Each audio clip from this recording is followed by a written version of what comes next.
For those of you who heard my lecture at the luncheon, you'll know that what started my interest into the UFO community was an incident that in the ufological circle is known as the 1976 Iran incident. Ron Regehr, who helped me out in my research efforts when I was younger, has put together an unbelievable amount of research on this single incident. I'm really looking forward to watching his lecture. Please let me welcome to the stage Ron Regehr. Thank you, John. Good afternoon. Thank you all for coming and sharing this wonderful symposium. We've had two great speakers and a good luncheon, and we're just getting started. And has anybody here learned anything more about the UFO phenomenon? Just a little bit, maybe? Good for you. And I'd like to have a round of applause for John Schuessler and the entire staff at MUFON, Colorado, our AV staff. And I'd like you to give a round of applause for yourselves, because it's you MUFON members who make this all possible. And may I make a suggestion? It's kind of easy to get caught up in the hustle and bustle of day-to-day living, and we have an opportunity to enjoy joining MUFON every symposium. Now would be a good time to do it. It's sort of an anniversary. You could join right now. If you haven't joined before, you haven't seen this, you get a free three-issue subscription to UFO Magazine for all new members of MUFON, and that's a very worthy magazine. I invite you all to take advantage of that. The first thing I'd like to do after this is take a moment to thank MUFON and the staff for choosing my paper, The Iranian UFO Encounter, as the best evidence UFO case. And that was a great honor. Thank you. Sources of information on this case came from my original research, which included probably 500 or 600 FOIAs. I'm not up with John yet, but I'm working on it. One of which was a DIA, a Defense Intelligence Agency report, which talked about this event, and an article from a declassified U.S. Air Force journal called a MIGI journal, which I'll explain in a little bit.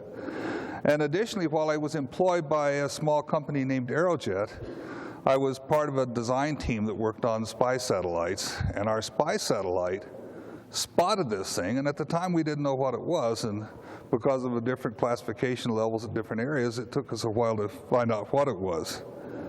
We're all indebted to the late Bob Pratt, who was a National Enquirer reporter. This was when the National Enquirer was a little more respectable than it is today, and he produced some outstanding work. Much of the interviews and notes we get today on this case are as a result of Bob Pratt's work. I just found out moments before coming on stage that Tom Dooley and Bruce Maccabee, you probably know Bruce, those of you who are journal subscribers, the previous two issues, the current issue and the one right before that, talk about this Iranian UFO case. Now, Tom and Bruce, if I've got the story straight, and if I don't, Tom, we'll talk about it later, I apologize, were with the Fund for UFO Research press conference, and someone in the military slipped them a redacted copy of this case encounter, and they eagerly went back and worked on that. Additional sources of this case include an eyewitness to the event. I had a chance to talk with him. You'll see his personal description of the experience when he was a young man living in Tehran. And I was fortunate to get that on tape. And we were on a television program, some of you may remember, I think it's coming back on Discovery, called Sightings. And I've got about a 30-minute clip from the Sightings program I want to share with you. They do a fantastic job of putting this together. As an aside, Sightings crew, I had a small bedroom, just a regular suburban house bedroom, maybe 12 by 10. And in that room, there's my desk, 5 bookcases, Lee Graham and I sitting in little chairs, a producer, a director, a cameraman, a sound man, and a guy holding different reflectors up. We were there for 6.5 hours total. We got maybe 30 seconds of video. And I don't know how they do it. Somebody's got a big case of sales samples for film. All I can say is their film salesmen make a fortune off of this stuff.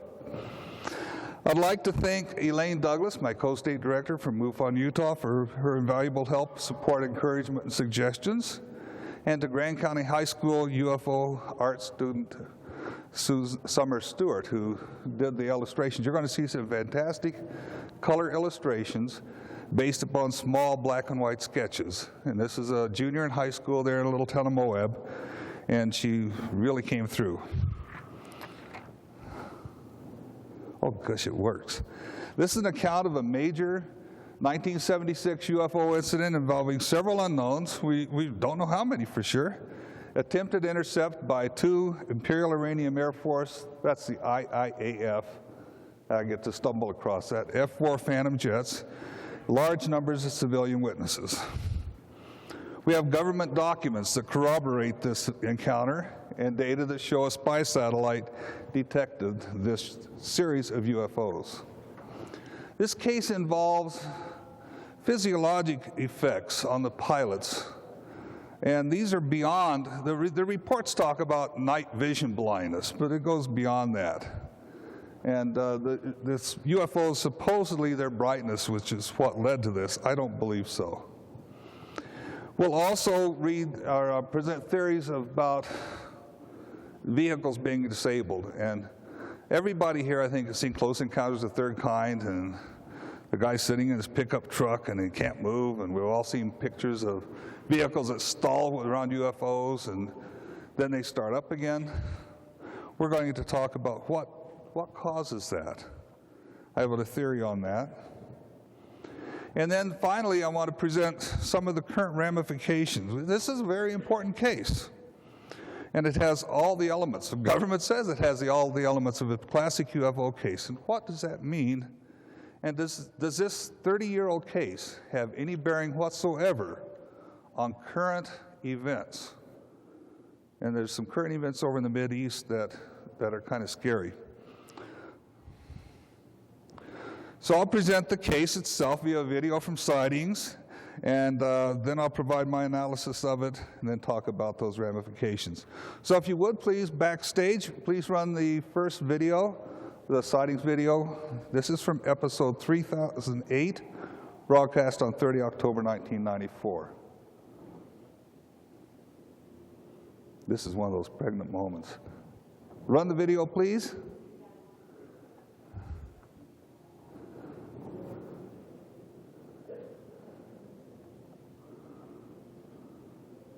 There we go.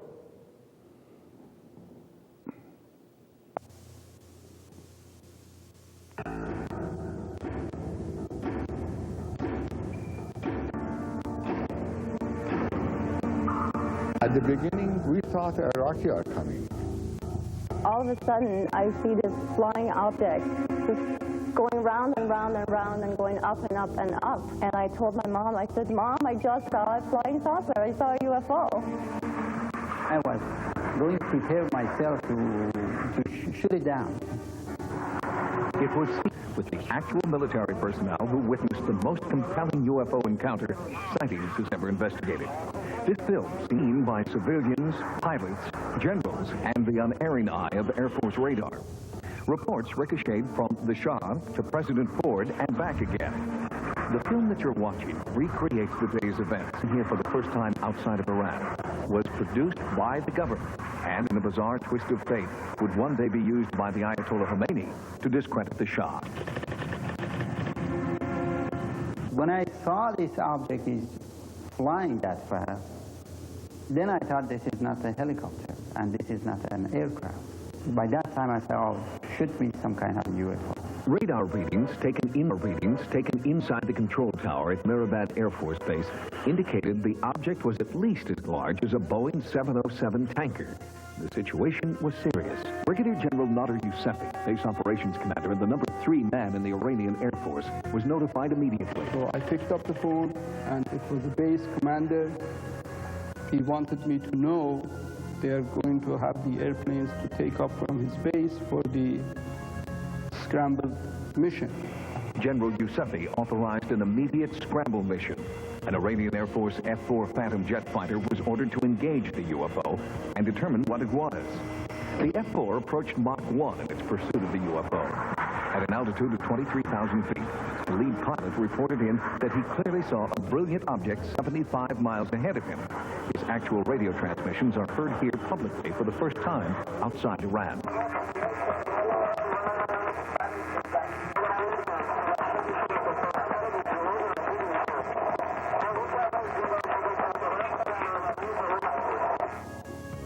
The F-4 was closing fast, but when the pilot got within 10 miles of the UFO, all onboard instruments failed. The F-4 retreated and then came in for a second pass. Again, the instruments failed.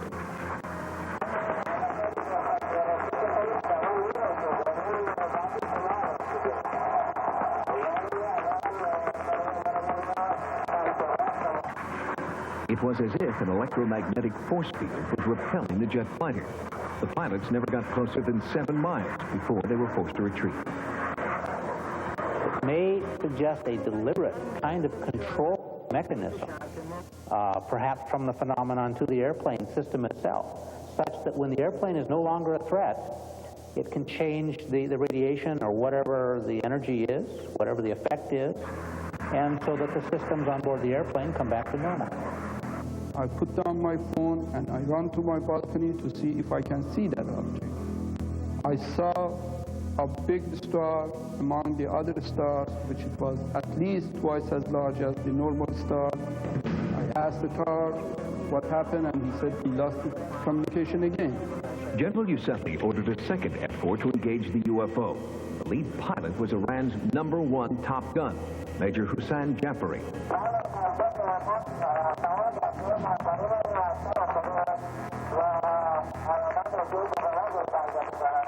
It was around 12 miles. We lost communication, and I heard nothing from the pilot. So I was so scared what's going to happen and what happened to the pilot.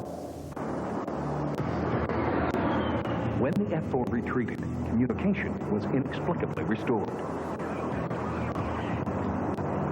So I asked from the tower controller to tell them to continue their mission and see if they can get more information from the lineup. Then Major Jafari nervously reported that a smaller UFO had emerged from the larger one and was trying to engage him. And it was coming toward them. They tried to shut him down. When they squeezed the trigger, it didn't work, and the trigger was inoperative. They couldn't shoot the missiles. The pilots, fearing for their lives, tried to eject, but the eject button jammed. Every backup system was inoperable. We understood that the eject instrument also didn't work.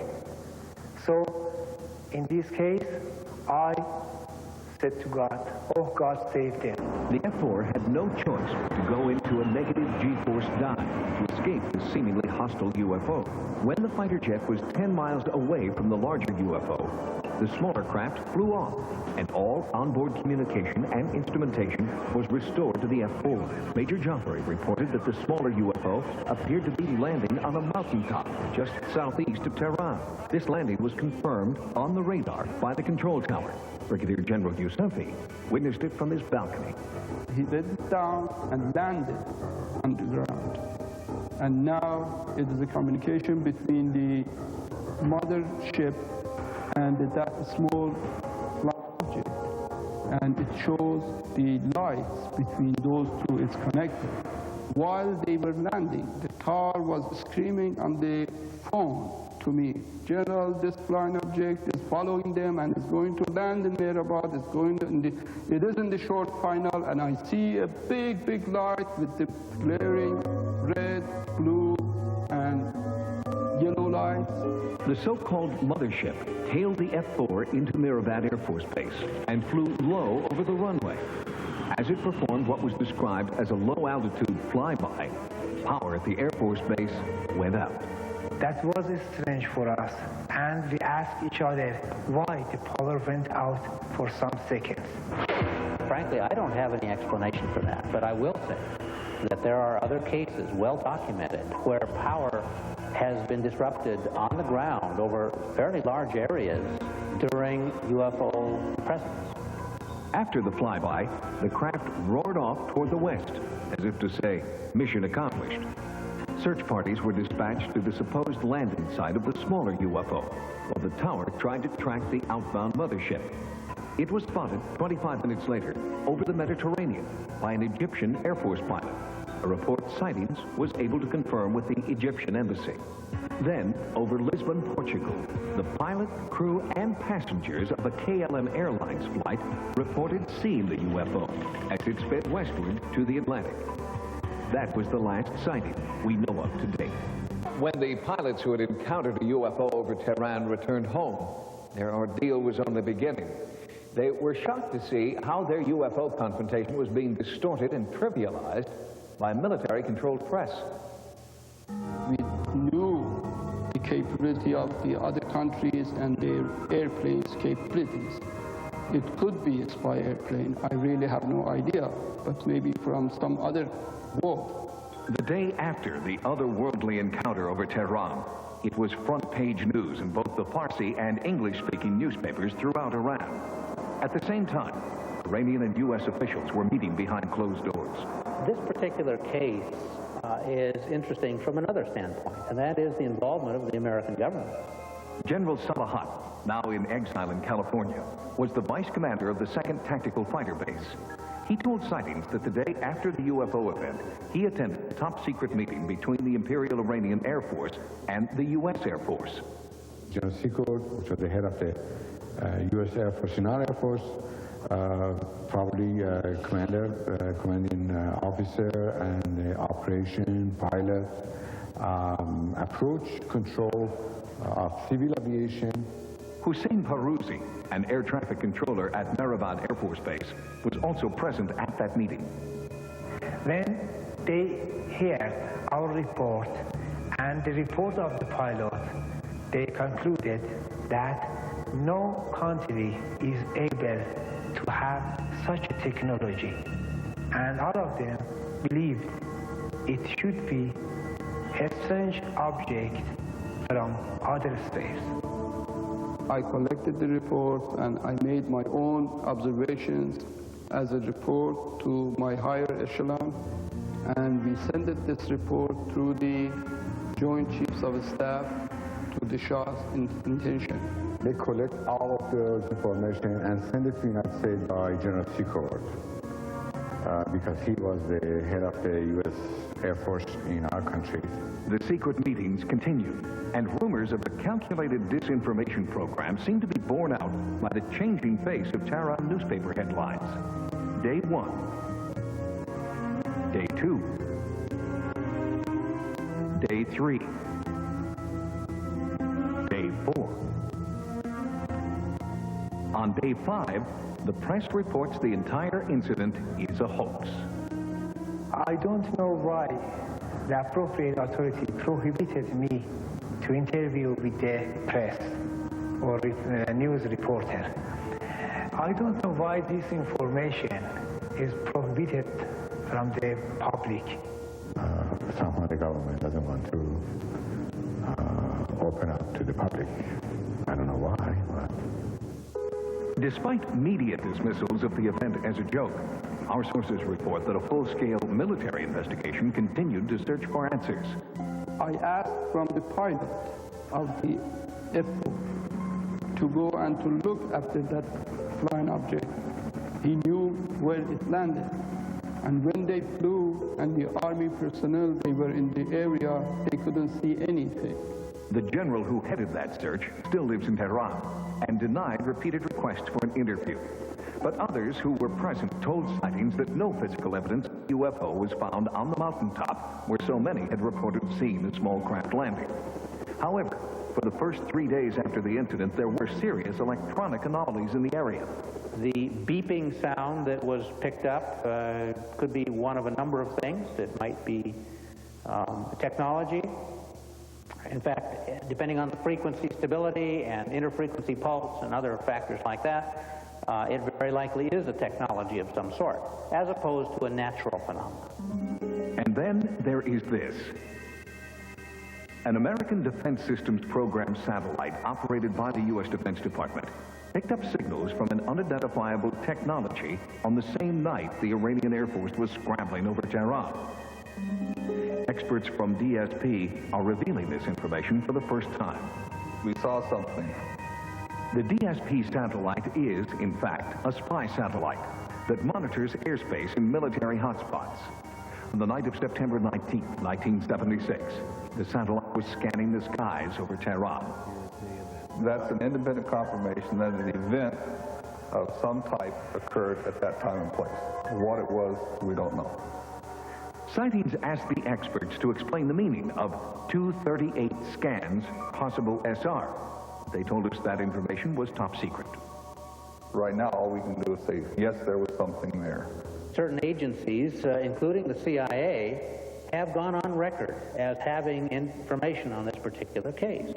In fact, Sightings has obtained these documents from the United States Air Force Security Service that confirm our government's involvement in the UFO investigation. And, according to this Washington Post article, the investigation was still in full force as late as 1979.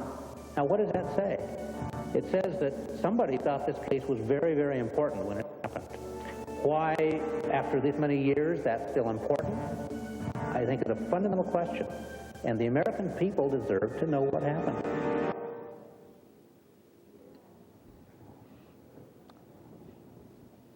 Thought that was a pretty good summary. The American people deserve to know what happened, and that's the reason we're here. We're trying to find out and determine what happened. On the front of you saw the booklet there, the Meiji Quarterly. There's a quote there by Captain Harry Shields. It says, "Sometimes in his career, each pilot can expect to encounter strange, unusual happenings which will never be adequately or entirely explained by logic or subsequent investigation." That's the lead-in quote for the article from the U.S. Air Force Security Service, Meiji, M-I-J-I Quarterly, October 1978, and it contained an article titled, "Now You See It, Now You Don't." And I wondered which government agency came up with the alphabet soup Meiji. I had no idea what that meant. And that's just a little aside on that. It stands for meekening, intrusion, jamming, and interference. Meekening, I've never heard that word before, is defined by the Department of Defense as a system for receiving radio beacon signals and rebroadcasting them on the same frequency to confuse navigation. Meekening stations cause inaccurate bearings to be obtained by aircraft and ground stations. That sounds just exactly what happened here in this case. We had all those features here. So we had roughly 500,000 eyewitnesses on the ground, highly credible witnesses, government documents. The highly credible witnesses, 2 Imperial Iranian Air Force general officers, 4 civilian airline crews, trained air traffic controllers and control personnel. Those were all first-hand witnesses. We have DIA, CIA, well, name your favorite agency, NSA, FBI. They all have documents relating to this. And all of them, by the way, you can get on John Greenwald's webpage. We have visual and radar sightings. The F-4E crews picked it up on radar. All the witnesses saw it. We have electromagnetic effects that were reported on 3 to 5 separate aircraft, not just the Imperial Iranian Air Force, but also civilian airliners. We had crews who experienced physiologic effects, the night blindness.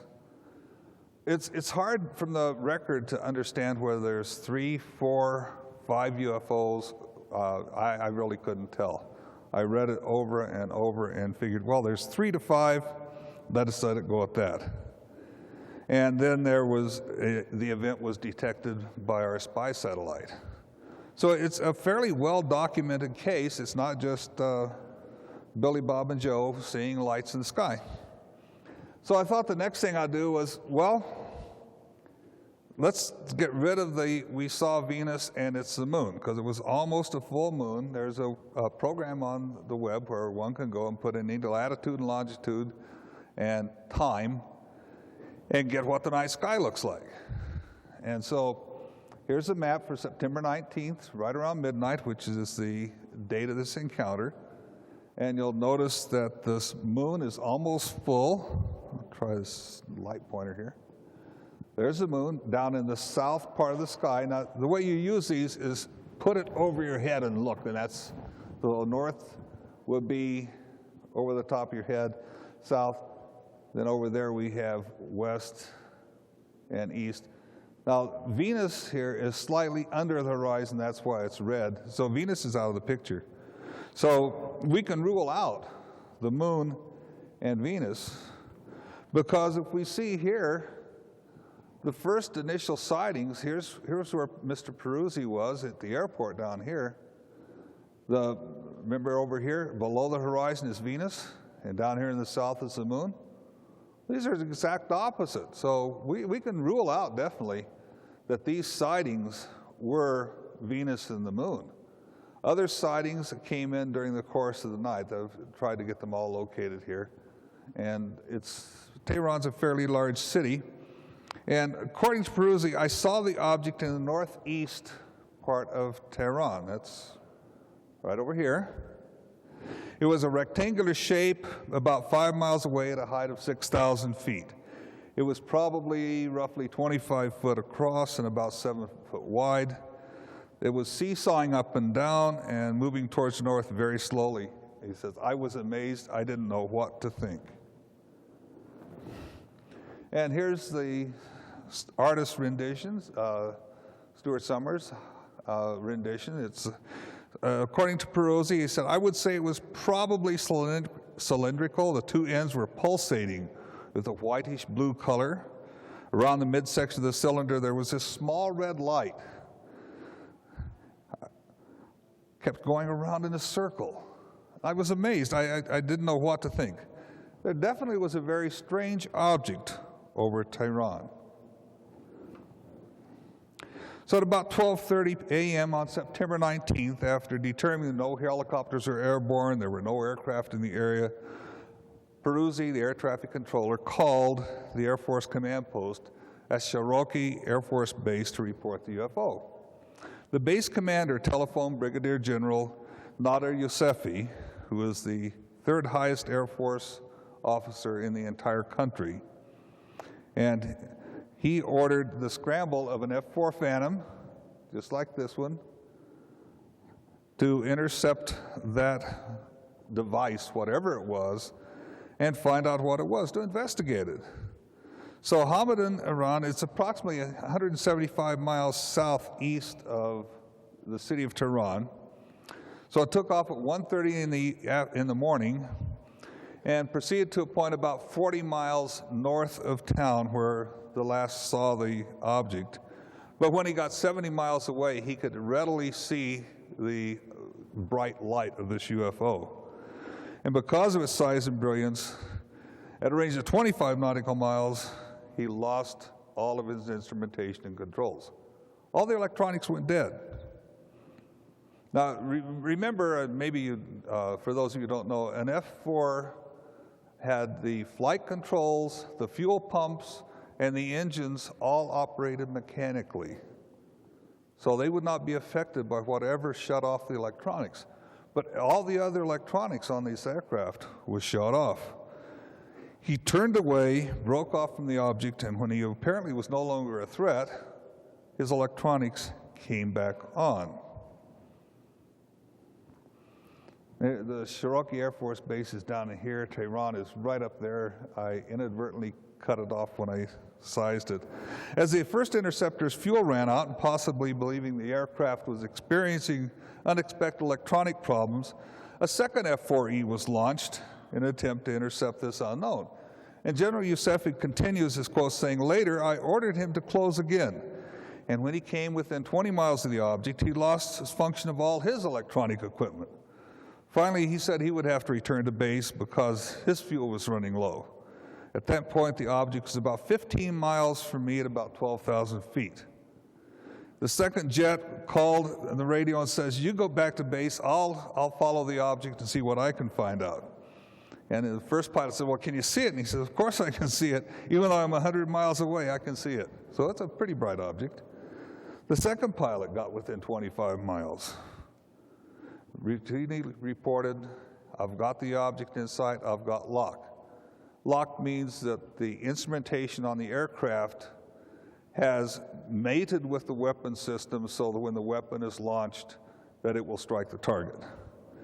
The instant that happened, he lost all of his electronics, including his intercom between his back seater.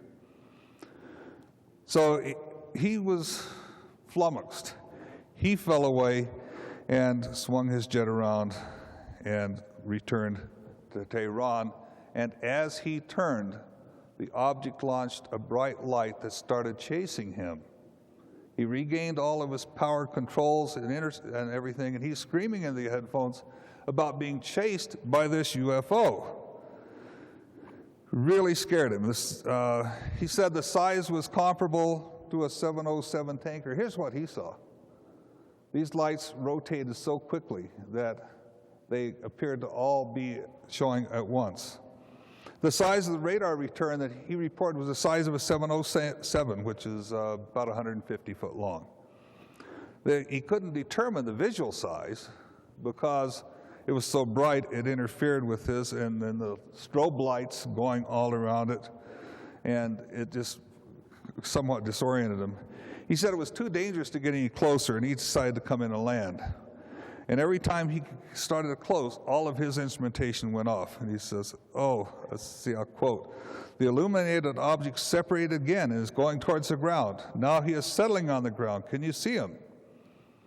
The general couldn't see him because he wasn't high enough. The pilot reported the object had settled on the ground southeast of Tehran, and the main object is orbiting slowly over this object that went on the ground. He says, "I can see it. It's bright, like daytime." At that point, air traffic controller Perosi sees this object.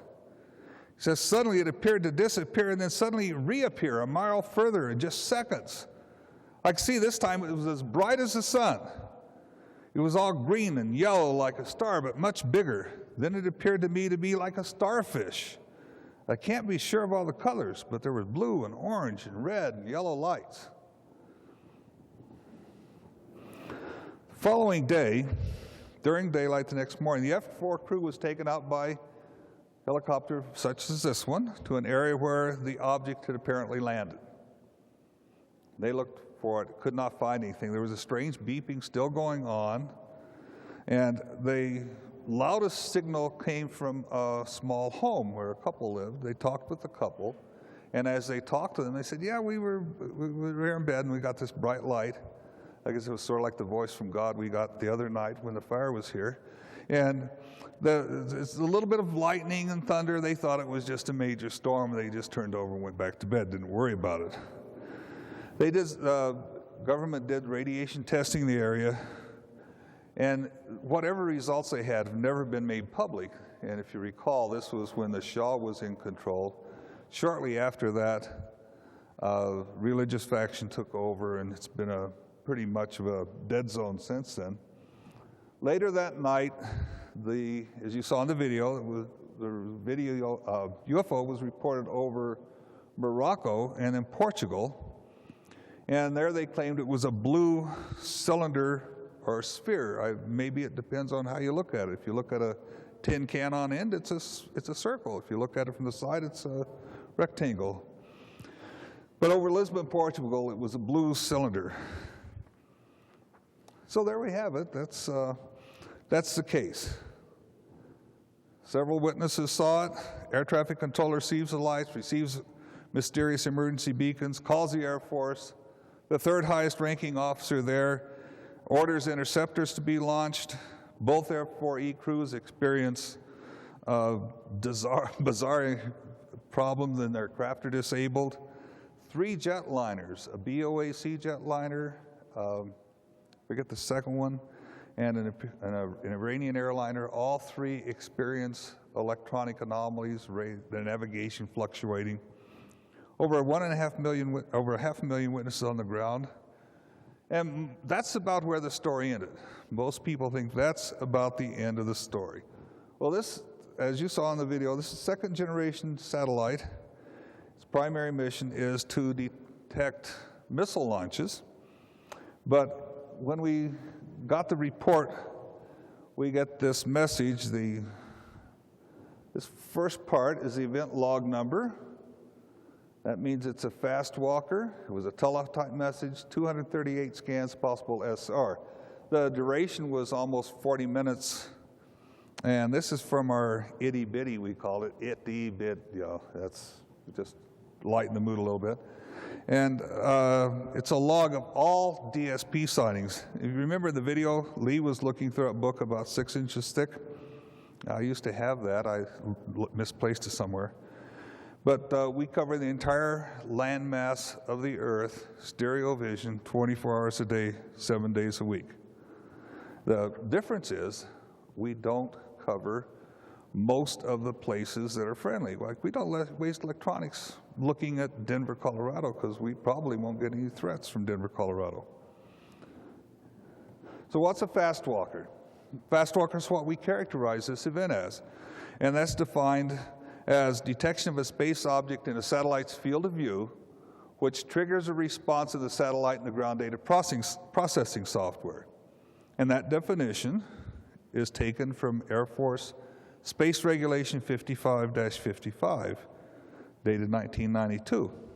And by the way, Jacques Vallée published a very good book called Fast Walker. We're going to do a little case analysis. The instrumentation, navigational aids, weapons controls, communications were all disabled. The aircraft emergency beacon signal was heard by the tower, all 4 airliners in the area, the 2 fighter pilots. Their vision was interfered with. There was interference on UHF band, and when they got within 30 to 50 degrees of approach, at 150-degree heading, 30, 50 degrees in that 50 heading, all their navigation instruments went bad.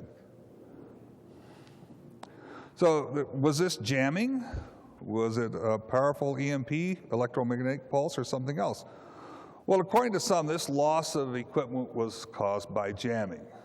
And I don't buy that. Jamming is a technique wherein we transmit a stronger signal right in a near frequency, and it interferes with that signal.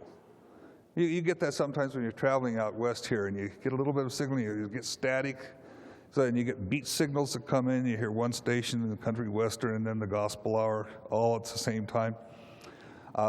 That's more like jamming. This wasn't jamming. This wasn't jamming. Others suggest it was a very strong electromagnetic pulse, and I'm not convinced of that either, because we can do that. We have that technology to turn off electronics. What we do is we just give it a strong burst of energy, and that burns the components. See, they actually burn, fuse the little metal pieces inside. The trick is we can't turn them back on. The UFO can. Yeah, as a matter of fact, right now, some police departments, you may have read in the paper, are working on putting an EMP pulse generator in the front of their squads, and when they have these big chase scenes that go across and endanger people's lives, they flip the switch, burn up the car's computer, the car coasts to a stop. So we have then a third alternative, something else. And that something else is what I think is what happened. And that something else was somehow they can stop the flow of electrons. If we can stop the flow of electrons, we can turn off electronics. We can turn them back on just by allowing the electrons to flow again. You and I do this every time. I push this little button, and that enables a flow of electrons from the switch, through the batteries, and then generate this powerful light. We all do that at homes with our light switches. I don't know how they turn on and off the flow of electrons, but I know they don't do it by a strong EMP, which is burn the electronics, And I know they don't do it by jamming. That's not what happened.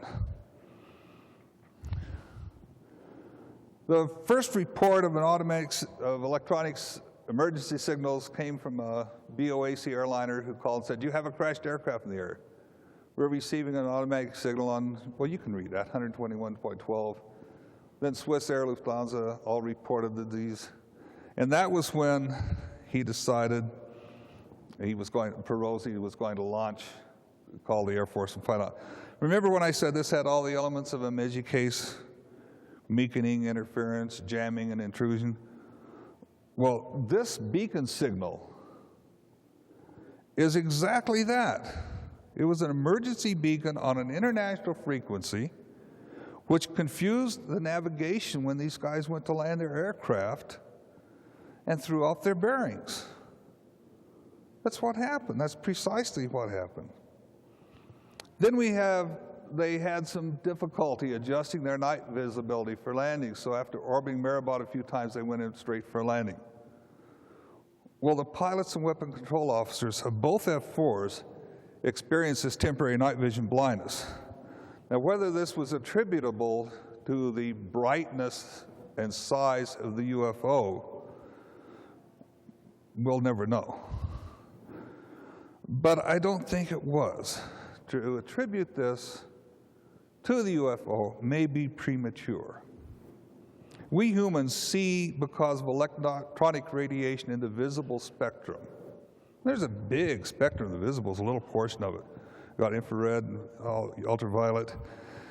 And the way this works is a photon, an element of light, is modulated and comes in, is directed to the rods and the cones at the back of our eye. And they're converted to be a quantum synopsis, I love that little phrase, into an electrical impulse. And these then transfer electron flow back to our brain, where our brain says, "Oh, that's what we're seeing."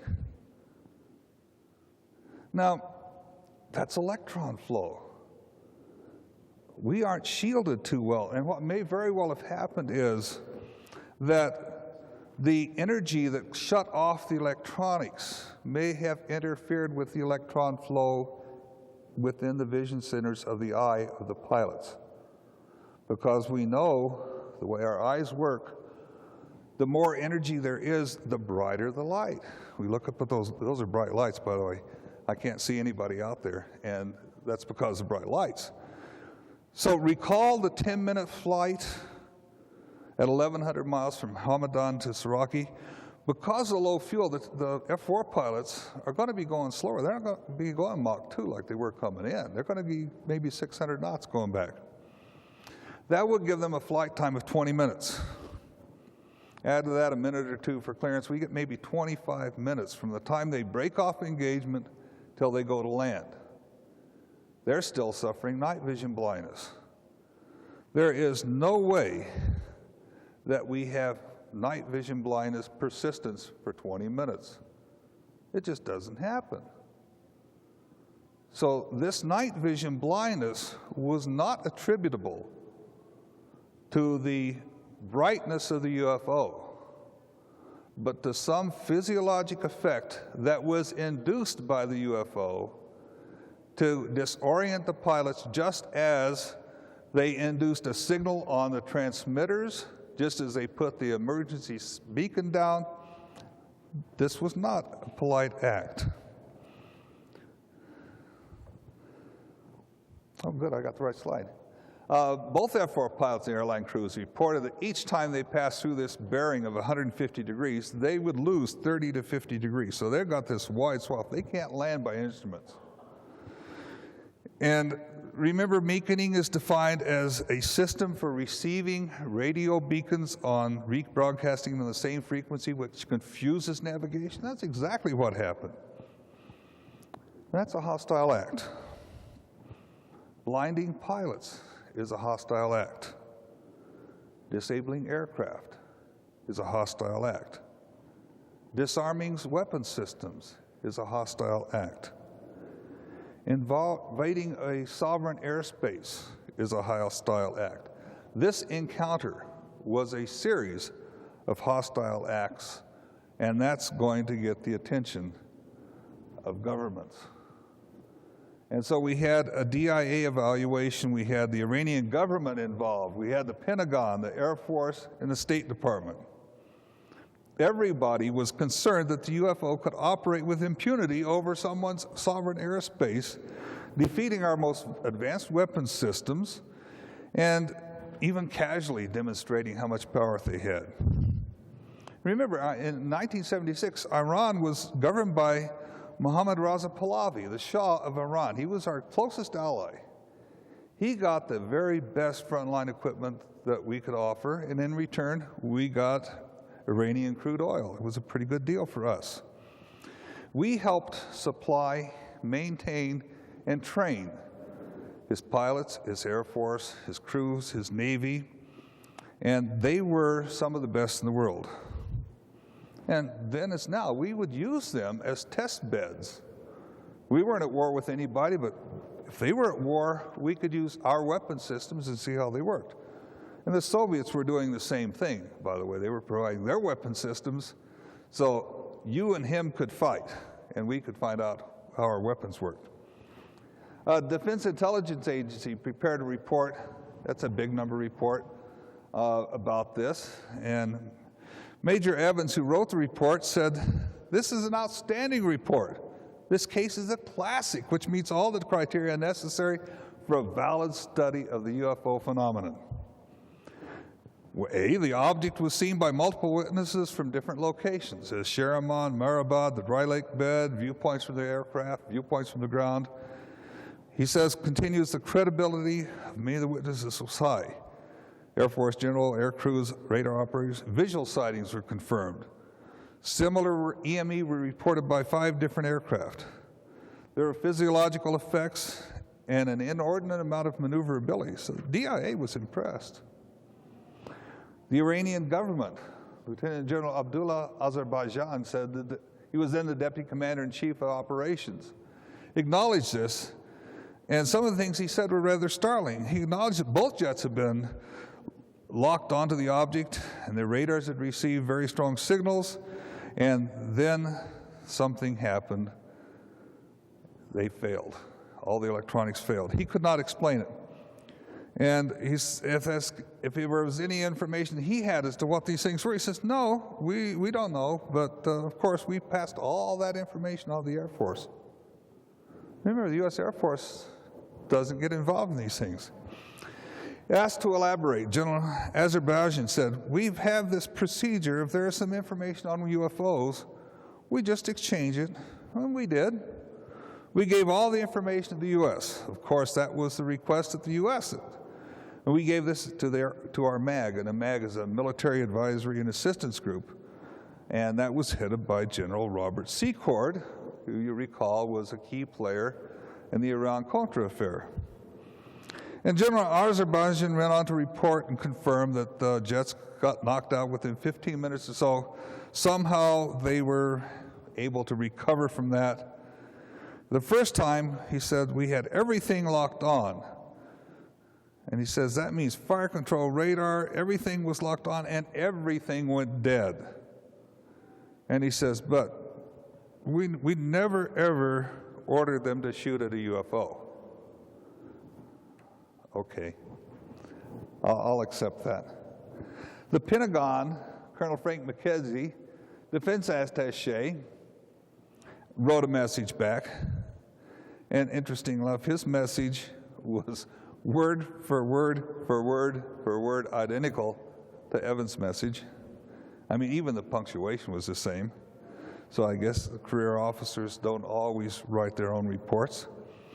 And he detailed this, and he sent his copies to the CIA, the NSA, the Secretary of State, the White House, Deputy Secretary of Defense, Secretary of Defense, National Military Control Center, National Military Intelligence Center, Chiefs of Staff of the Army, Navy, Air Force, as Commander-in-Chief of the European bases of Lindsay and Ramstein, and other bases. I couldn't read the rest of them. So it was an important message. Part of the job, he said in this report, was is reporting on unusual things, and this UFO report is unusual regardless of whether you believe in them or not. Okay. And it said he said, continues, this thing had such a big play in the papers over here, it was almost unreal. Now, he was reporting this in accordance with a procedure called JANEP 146, Joint Army, Navy, Air Force Procedures, JANEP. And that requires them to report these sightings. That's still in effect. The Air Force response was Colonel Mui, Air Force MAG officer.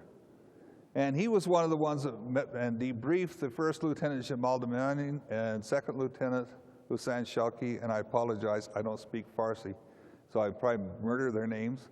The crew of the second F-4 Phantom jet went up that night. And his report states again, this is a classic case because of everything that was bizarre about it was confirmed with real sources. We don't have this capability to jam all these systems. This incident came through as a routine intelligence analysis. I was given the report because my field is electronics warfare. This is Mui talking. The DIA community is broken up by region. He was the Middle Eastern guy. Finally, we have Secretary of State Kissinger, whose response, we've heard this one before, we no longer study UFOs, and what you probably saw was a meteor or space debris. And then we get over 500,000 eyewitnesses. And if you could please run the video. The video. Ah, woke you up.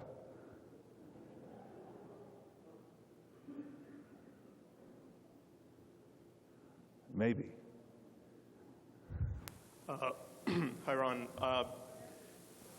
Just wanted to make a comment. I was 12 years old in Tehran when the Iranian incident took place.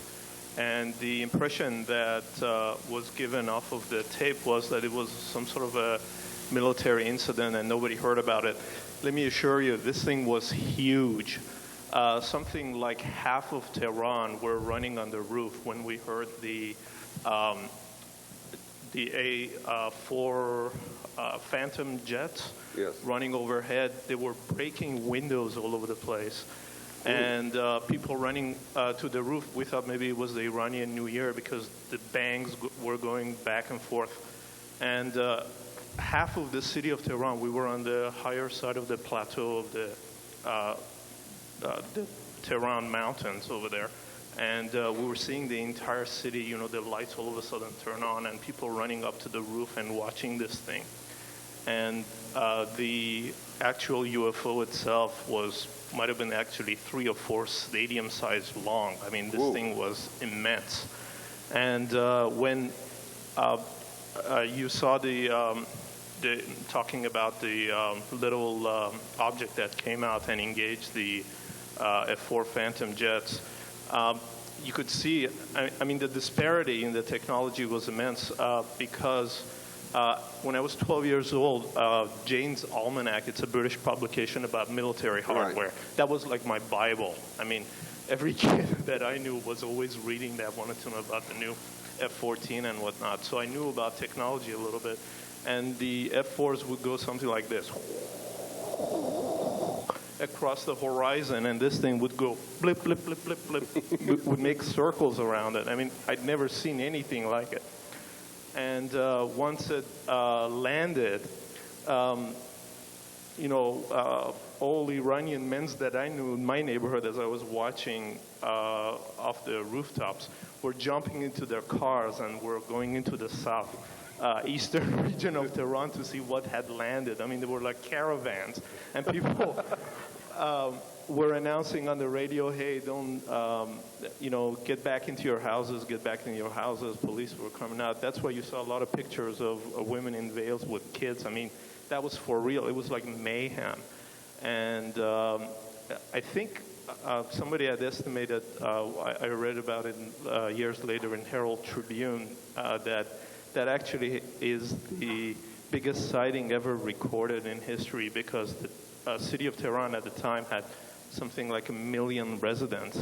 And could easily say about half of them were up and one way or another participating in this. Thank you very much. Okay, stop the video.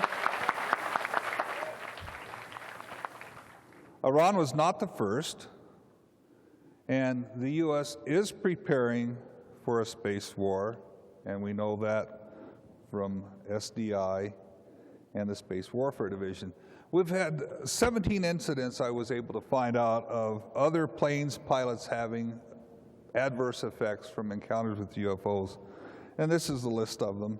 The third one down, 1950, unknown object disables an NACA test plane over California. That was my uncle, and he was flying a test aircraft, an unknown designation, and when he landed, he got extremely cold. His co-pilot, backseater, got extremely cold, wrapped him in heat blankets. Another crew died that was on the same flight. They almost froze to death. So we have 17 sightings. These are the list of them. I want to speed through here a little bit. If anybody's interested, I'll get back and just let me know. I'll get copies of these for you. And all of these were aircraft or crews that encountered problems. Now, briefly, I'm going to skip over here. We're going to talk about, finish up here. Government doesn't use the term UFOs anymore. They use UERs, unknown event reports, and UCTs, uncorrelated targets. UCT is the primary term, and there are 4 categories of UCT: significant, non-significant, critical, and false. Air Force Regulation 5512 requires that copies of these significant and critical reports be sent to the 4 space commands: Air Force Space Command, Navy Space Command, Air Space Command, and NORAD. And they are planning a space war. This is from Air Force Regulation 55-20, warning verification of hostile space events. That's the title of this document. It's secret. This regulation establishes procedure to provide timely and accurate status reporting, warning, and verification of hostile space events to the national command authorities, collateral agencies, space system operators and owners, and defense forces from Headquarters Space Command's Space Defense Operations Center. This is the Aggressor Squadron's patch. It's a 527th Space Aggressor Squadron. It's stationed at Shriver Air Force Base here in Colorado. And its mission is to train people for space combat. As of March 24th, 2004, they had 55 personnel. Here is the shoulder patch for the Space Battle Lab, which is to provide support combat operations through innovative and revolutionary applications of space systems and to derive revisions to doctrines, organization, training, and requirements through modeling, wargaming, and operational demonstrations. So if the government just last week announced that they were planning on putting a series of laser weapons into space, protect our space assets, from whom? I mean, we don't have any enemies like that anymore. So I think they're training for something else. I'm not sure what it is. You can use your imagination, and it may have something to do with 3 of the letters in MUFON. We have 7 minutes remaining. Anybody have any questions? We can answer questions now.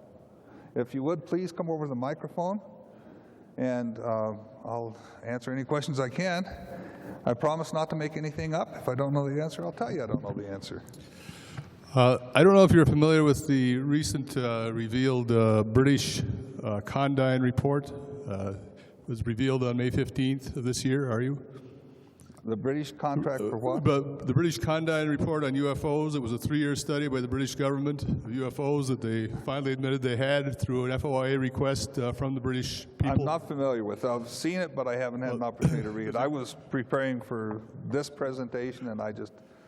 Anyway, it's a very detailed report. It's 460 pages, and it's got a lot of scientific background in it, and essentially it blames UFOs on plasma.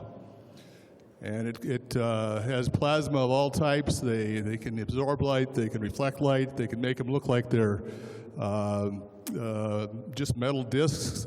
They can emit electromagnetic radiation or microwave or whatever. Great, I'll look forward to reading it. The question being, is there a chance that this is what people were seeing? I mean, they claim that the aircraft, the metal of the aircraft resonates somehow with the plasma and makes the plasma follow the aircraft, and they explain the Foo Fighters this way. And I'm just wondering if that makes any sense at all to explain this UFO. It doesn't make sense as an explanation for Foo Fighters because there was no way I'm aware of to generate a plasma in World War II at will. We could see it as been seen in almost fire around for a long time. But this is all speculation, but I just thought you might not be interested. Okay, thank you.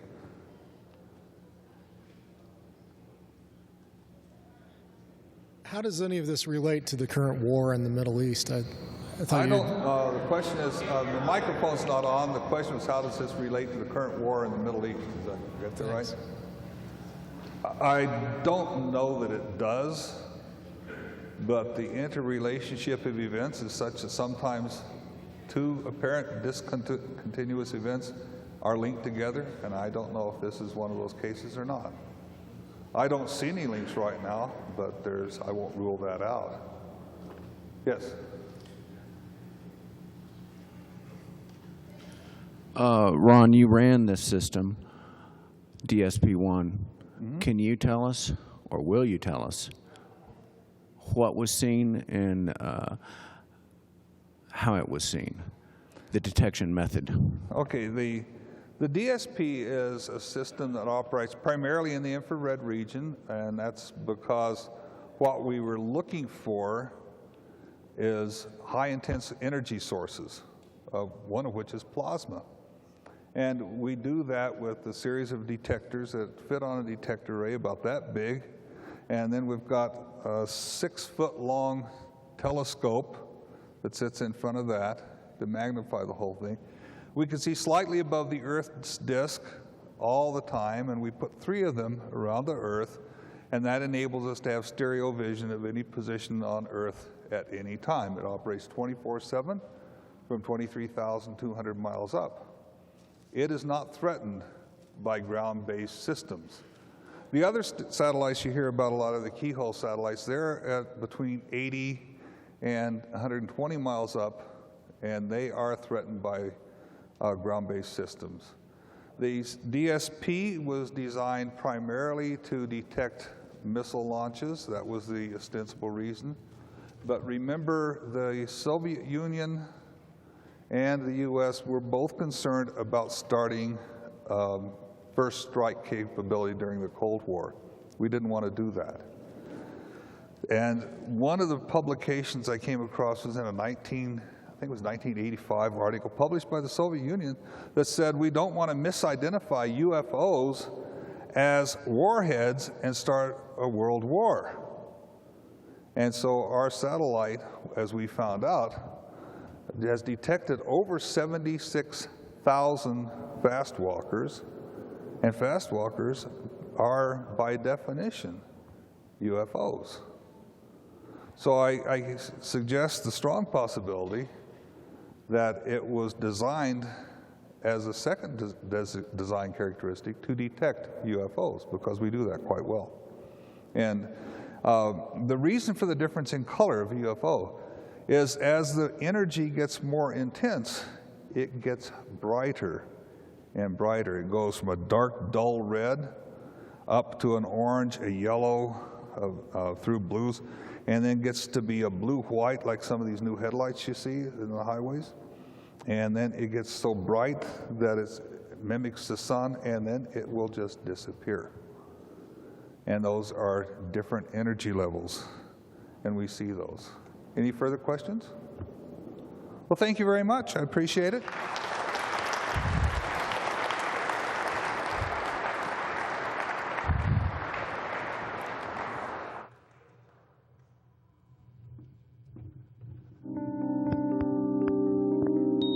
right, just real quick, and then we're going to break. I was supposed to announce this before the last lecture. William Swenson in the room next to go to the registration desk. There's something up there for you. With that said, you guys have 3 more minutes by the time I put this microphone down to bid on the elliptical down there. I am not sure exactly what time they will pull that, but it's about 3 minutes from now. So if anybody wants to go bid on that, now's your chance, and good luck. The silent auction will close tomorrow, Sunday at 12 o'clock.